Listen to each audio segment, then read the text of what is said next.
Hi, everybody. Ty Brown here with episode 13. Have your anger or it will have you. I think the title is pretty self-explanatory on this one. We're going to talk about anger. Difficult conversations often give rise to anger, and we're going to just talk about it, figure it out, and make sure everybody knows that it has its place, and it is actually an important ingredient in the resolution process. So thanks for tuning in. Happy to have you. Let's do this. Podcasting from Conciliators, this is the Ty Brown Show. If you're a human and you think you might have to interact with other humans at some point, and you'd like that to go well, then listen up. Oh, yeah. It's time to get cozy with conflict. Let's go. I have some stats for you. Looks as though our listener count is up to 1,211, new record for us. In case you're curious, the most popular episode continues to get more listens than others is the Empathy, I Feel Your Pain episode. And it's interesting to see how some weeks, I'll release an episode and for whatever reason, it's a previous episode, sometimes from 3 or 4 weeks ago, that ends up getting the most traction instead of the new release. It's kind of interesting, but fun to watch. The moral of the story, though, is that the dispute resolution revolution marches on. It looks like people are taking this to heart, trying to improve their relationships by improving their communication skills and having difficult conversations instead of just walking away and ignoring them. So I'm really happy with the way things are going, and I love running into people and hearing you say, "Hey, I learned this skill and I used it and it really helped me." There's really nothing that makes me feel better than hearing that, and it gives me the motivation to continue coming in here on Monday mornings and recording myself talk for a few minutes. So thank you for trying to do these things, and I hope that they're helping. I also learned that my email address for the show, it just hasn't been working. I've received very few emails as of late, and I've learned that I'm having server problems, and I tried to resolve them, but after spending a few hours doing that, just decided to chalk it up to a loss. So don't email stories@thetybrownshow.com anymore. Just email them to me directly. And my personal email is probably the easiest for me, actually. So just email stories and questions to ty2brown@gmail.com. Or, send the Ty Brown Show a Facebook message or tag us in a post or whatever. So anyway, I hope there are lots of ways to reach us. Just don't use that email address. It seems to be a lost cause. Okay, so moving on to our Q&A for the day. Got a great question submitted. The question is this: is it okay to get angry and force the issue from time to time? That's a really good question. Have you been there? Have you been on that spot where you think, if I get real nasty and start stomping around, maybe I can get the desired result? I think that's a great question. And I will be the first to admit that I use anger as a way of communicating. I communicate anger when I feel it. So don't hold your breath here. To me, that's like the big secret is when you feel anger, the other person should know it. And there's this temptation to ignore anger and hostility. So especially when you're on the other end, when somebody is angry or hostile and you feel like it's towards you, there's a real temptation to ignore that. But if I'm honest, it's really hard. It's probably the hardest emotion to acknowledge and to, I guess to empathize with. I really do believe that it's the hardest. But if somebody is angry with you in a conversation, or maybe it's not necessarily with you, but they are clearly angry about something, it's really good to acknowledge that and let them have their anger, right? And similarly, if you're feeling angry, don't stifle it, because if you don't allow yourself to have anger, it will have you. it will grow into the monster of contempt. So, all right, so that's kind of the summary, but now I wanted to dive into the story of where this question came from. So this listener had purchased a really top of the line expensive dishwasher, over $1,000, really good. The dishes came out, and my goodness, they were just like so clean you could eat off them. Right. Well, let's hope so. And this dishwasher was excellent for a couple of years, and then right after it, the warranty expired, the dishwasher broke. It broke down, and it was going to be, $7 million to fix. So there was like, well, we can't afford to just fix this or replace it with a comparable one. It just seems like a lot of money to spend again. So let's just, we'll just get kind of a run-of-the-mill dishwasher. And so they buy kind of that mid-level dishwasher, I don't know, $500 or so, and it just, compared to what they had before, it just wasn't great.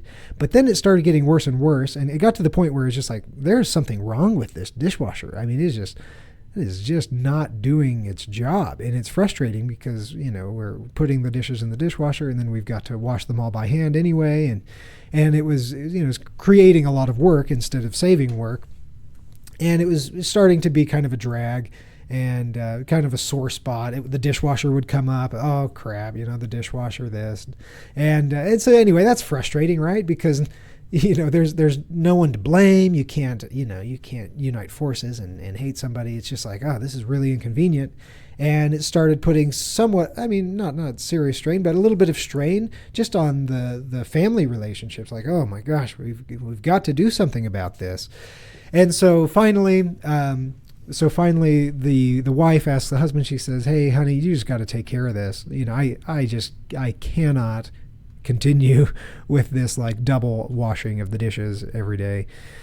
And so he says, okay, I'll take care of it. So he calls, I don't know, maybe it was GE. I don't remember for sure who, but he calls the company, the dishwasher company, and he says, hey, look, this dishwasher is not working.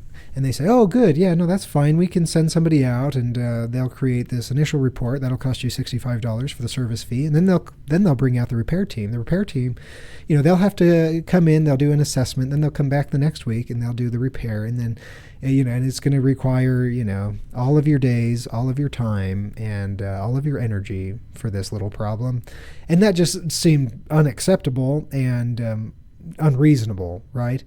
And so the listener, who's been following the podcast, starts having, a really, skillful approach in this conversation, starts having this conversation emphasizing things like, hey, look, I understand where you're coming from. I've been in retail sales before, and it's I don't want to have to get angry with you, but ultimately that's not acceptable, I think, and we can probably do better than this, right?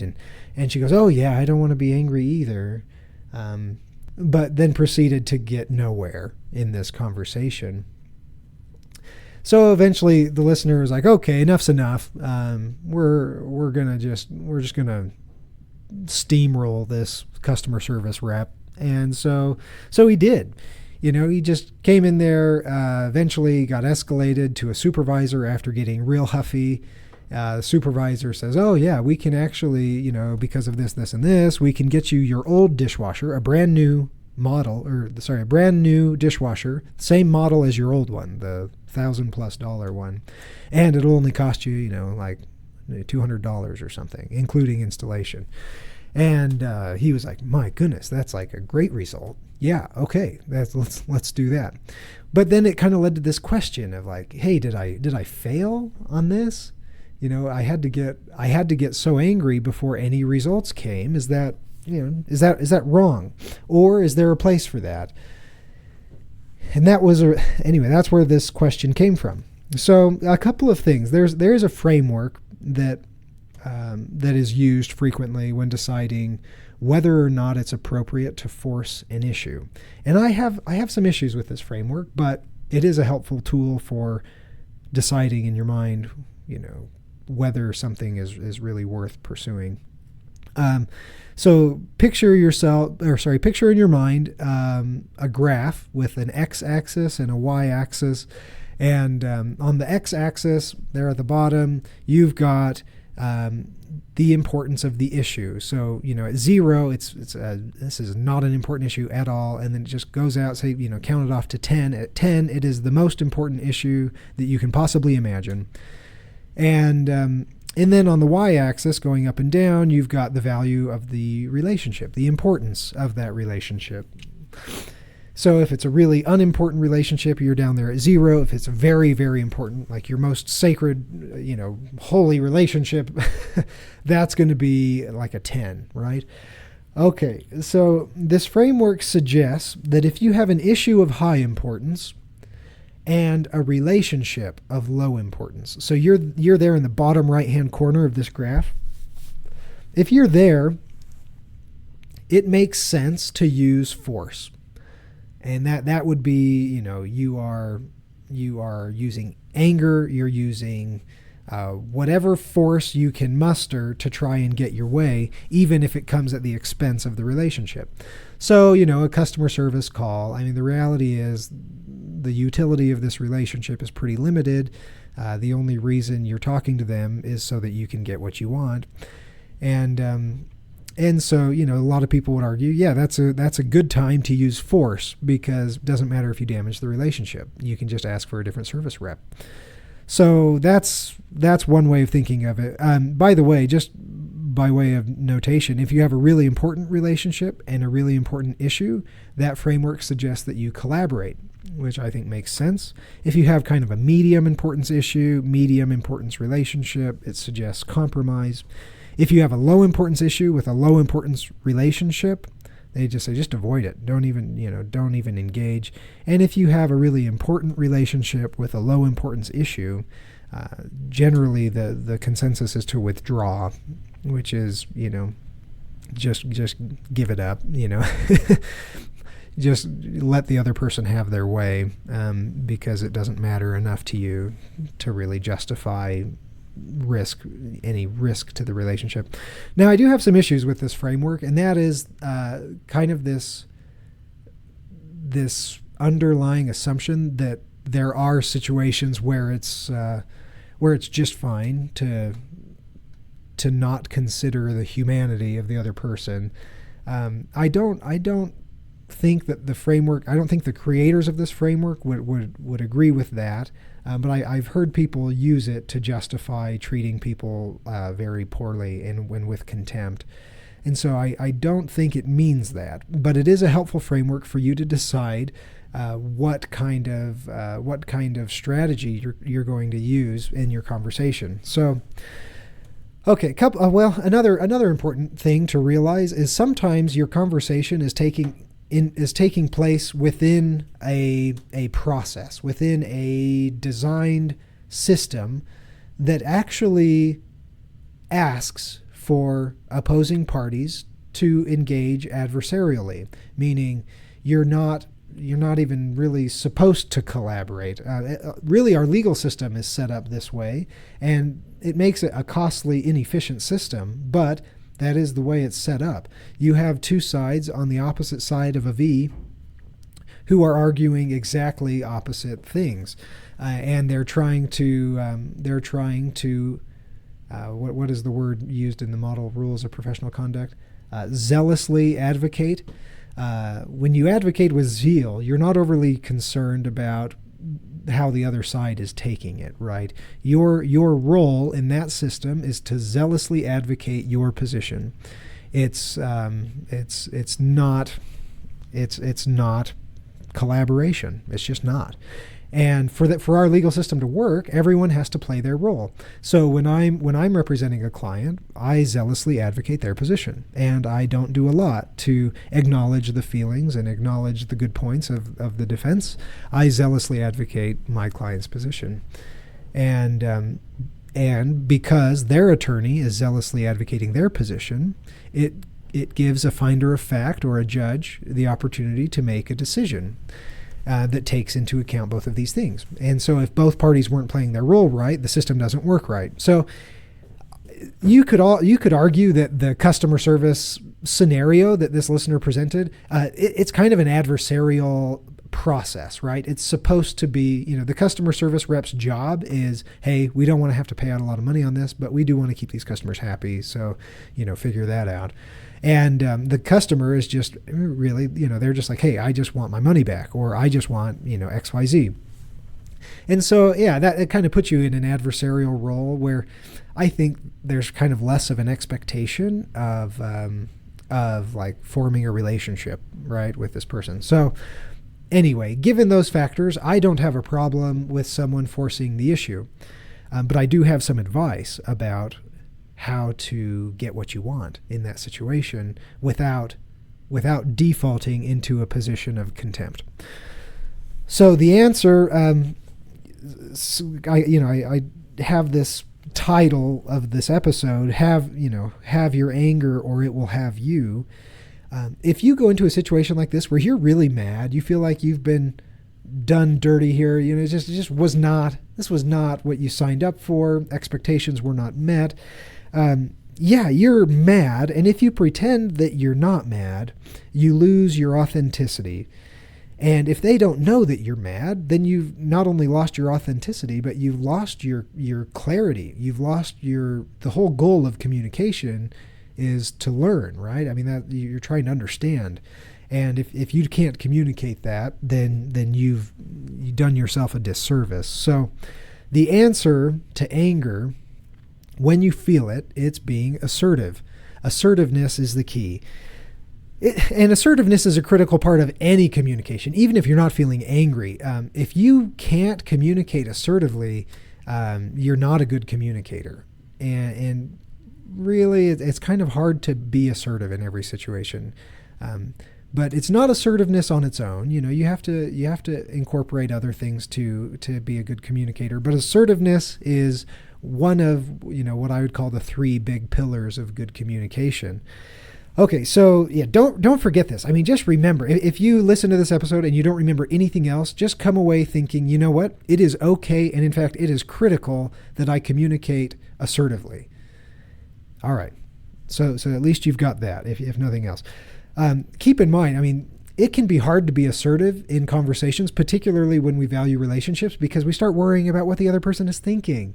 And we start worrying about how they're going to feel and how they're going to react and all of these things. It makes it really hard to be assertive. And people call these communication skills soft skills, right? Again, it just does not fit. It is so hard to get to the heart of what matters most. So learn these really hard skills and learn how to be assertive. That's yeah. Oh my gosh, here I am. I'm getting all huffy over here. Whew. Okay. Here's kind of like I thought about moving on, but I'm not moving on. I'm digging into this a little more. There's like this flaw. There's this flaw that people have, and I see it all the time. This might be one of the most common communication flaws I see in the dispute resolution context. I'm dealing with people at their place of work, and they've got these issues and they want to talk to me about it, but very often they don't want to actually resolve them with the other person. And it kind of drives me crazy. We fail to be assertive. We fail to communicate our interests and our feelings. The real reason is because we're chicken, it's because we're scared. But we tell ourselves a different story. We tell ourselves that the reason we don't want to communicate and be assertive is because we'll say things like, oh, I don't have the time. Who has the time for this, to work all this stuff out?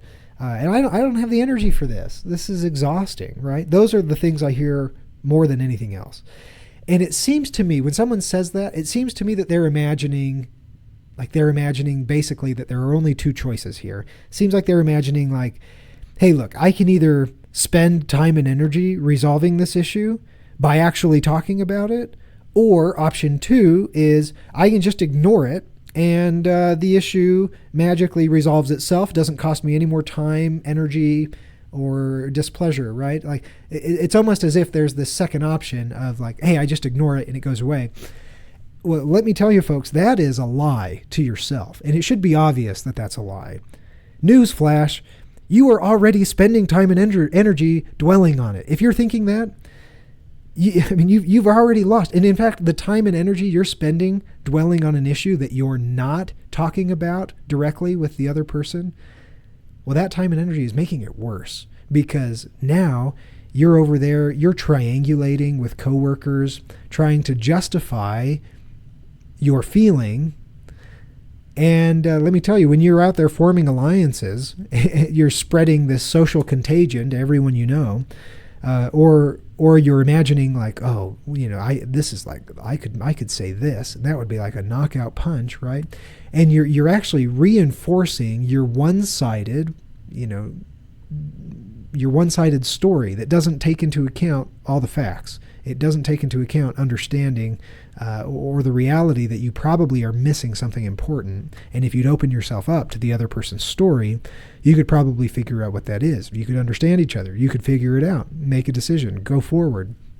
So, yeah, ignoring an issue does not mean, hey, I spend no more time dealing with this. No, it means you're going to spend probably twice as much time dealing with it, and the time you spend doing that is going to make it all worse. So I'm sick of that. I do it myself, and that's probably what makes it more frustrating than anything. When there's something really eating at me, I find myself thinking about it a lot. I find myself wrestling with how to handle this, and instead of just approaching the person and trying to talk directly about it, be assertive about my take on things and be open to their story. It's not a real complicated formula, but why is it so dang hard to do? I don't know. So anyway, I'm sure you can relate to this. Don't fall into that flaw of thinking that, either I'm going to spend all this time talking about it, or I can just, move on and I won't ever have to deal with this again. That's a lie. You will have to deal with it at some point. So deal with it now. Okay. Whew. All right. Interestingly enough, this question was really well timed. This question about, when is it okay to force the issue and be angry? Because I had like a similar customer service experience this week. So Conciliators, which is the business that I run, we use a service called DocuSign to sign contracts with clients. And DocuSign has this cool feature called DocuSign Payments. So it integrates payment for the services with the signing of the contract. As soon as someone clicks finish, it takes them to just very seamlessly. It's like, here, enter your card information or your bank account information. We'll store it for future payments, and it's super sweet, right? At least that was the idea, and that's what the salesperson told me it would do. And I said, okay, well, our salespeople are going to be in person signing these electronic agreements in person on a tablet, and we just need to be able to collect payment information and get the authorization to bill on a recurring basis. And the salesman's like, yeah, that's exactly what this thing does. You're going to love this feature. It's amazing. So we paid, a whole bunch of money to integrate this feature with our regular DocuSign, subscription, and we're off to the races. Well, turns out that the feature has been working well. When we email one of these DocuSigns out, the other person gets it, they sign, they enter their payment info, it comes back to us, it's been processing payments without issue. But if you're doing an in-person signing ceremony, is what they call it, the feature doesn't work the same. It gives you an error. And this has been plaguing us for weeks now, and finally, I was like, I've just got to get DocuSign on the phone and figure out what this error message is really all about. And we had tried everything on our end. We had reset our payment processor information. We'd done everything we could think of, and it was still giving us an error. So I call him up. I'm dealing with this guy.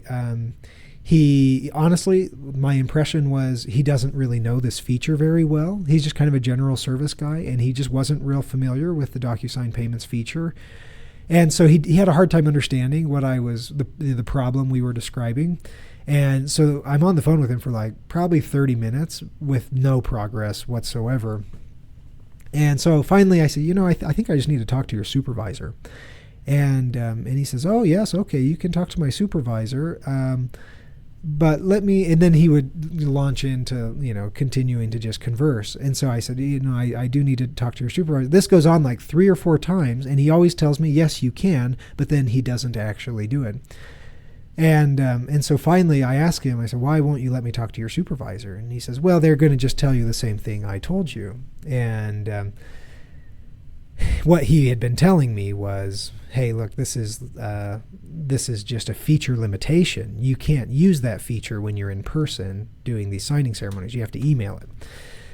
And that answer wasn't really good enough for me because I didn't understand why there would be such a limitation. And so finally, I ended up just forcing the issue, right? Because I knew that in order for him to escalate this, he clearly needs some threshold of anger before he's allowed to escalate. So I gave that to him and met his quota, and he put me through to a supervisor. I got the supervisor, and by then I was really mad because we had been promised a feature that didn't work. We had already paid a lot of money for it, and it wasn't working. And so I was getting mad, and if I'm honest, I think I was starting to see this person with contempt. I was thinking like, how on earth are you a supervisor? You don't even know your product. You don't know your company.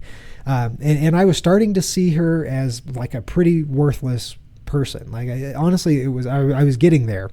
And then I realized that I was feeling this element of contempt. Just, I was feeling that, and I realized it. And as soon as I realized it, I backed off. And I thought, you know what, I need to be assertive about how I feel.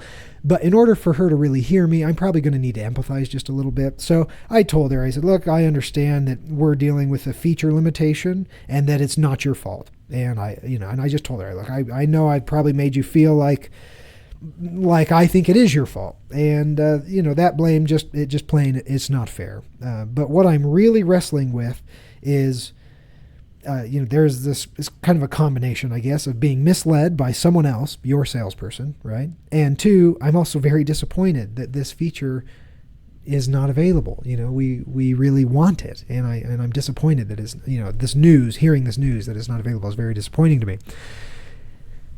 And then I just told her, I said, yeah, your salesperson bamboozled me, and that makes me feel like a real doofus. And at hearing this, her immediate response was, well, I'm happy to process a full refund of everything if you want me to. And then I realized, you know what, I'm not actually even looking for a refund.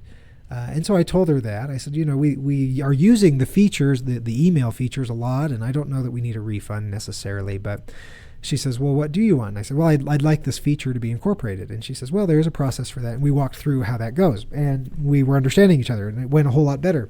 But the reality is the anger was helpful in the conversation because it was authentic to what I was feeling. And she got that. And it didn't ultimately, ultimately I was able to snap out of the contempt, which was kind of one of the dangerous fruits of anger that's left unchecked. I was able to recognize that I was seeing this person in a light that was unfair to her, and so I made that explicit, and we were off to the races towards resolution. So that was one of my little stories from this week.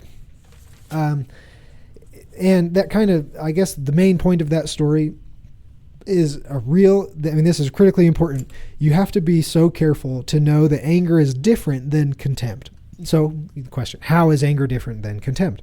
Well, anger is all about how you feel. It's all about you. Anger is about you. It is an emotion that you are feeling, right? Contempt is all about the way that you view someone else. The way you view someone else. Remember the definition of contempt: beneath consideration, deserving of scorn, worthless, those things. If you start seeing someone that way because of your anger, you've missed it. Your anger is no longer productive.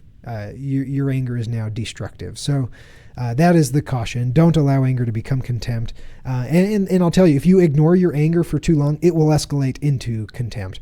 So the way I kind of guard myself on this is I always ask myself, what is the purpose for this conversation? And I have to remind myself, expressing my own feelings about something to my own satisfaction, that is an acceptable, even a noble purpose of having a difficult conversation. It is not an acceptable purpose to go in with the intention of, I'm going to humiliate this person. I'm going to put them down. That is my objective. That's my purpose. To me, that's not an acceptable goal. But if your goal is to express your own feelings to your own content, that is acceptable.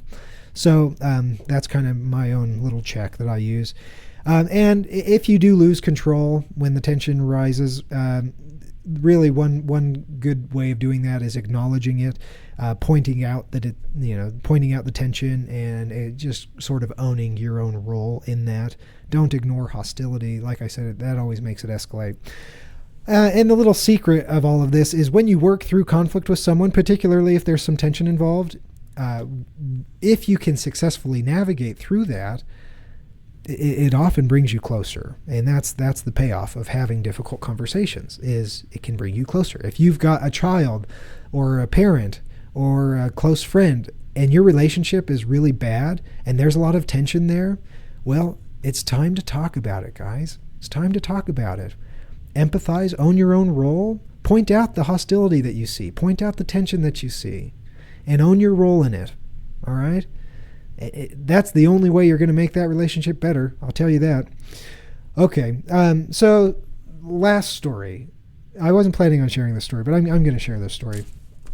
So I have this profound little peacemaker in my family named Griffin. Griffin is, he is like the heart of gold brother. Just, oh my gosh, this kid is so sweet, so good. And Griffin is a very naturally gifted peacemaker. And he's 5 now. But this story is when he was 4 years old. He and my wife Emily went to go pick up Dakota, his big sister, from school. She was in kindergarten. And they picked her up. They were walking home back to the house.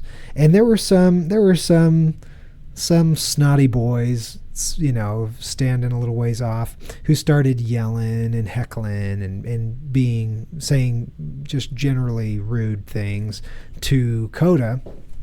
And little Griffin, who's, not even in kindergarten yet, there was just this immediate, he shot right back at them and he says, "Hey, you better not talk like that or else I will be so mad."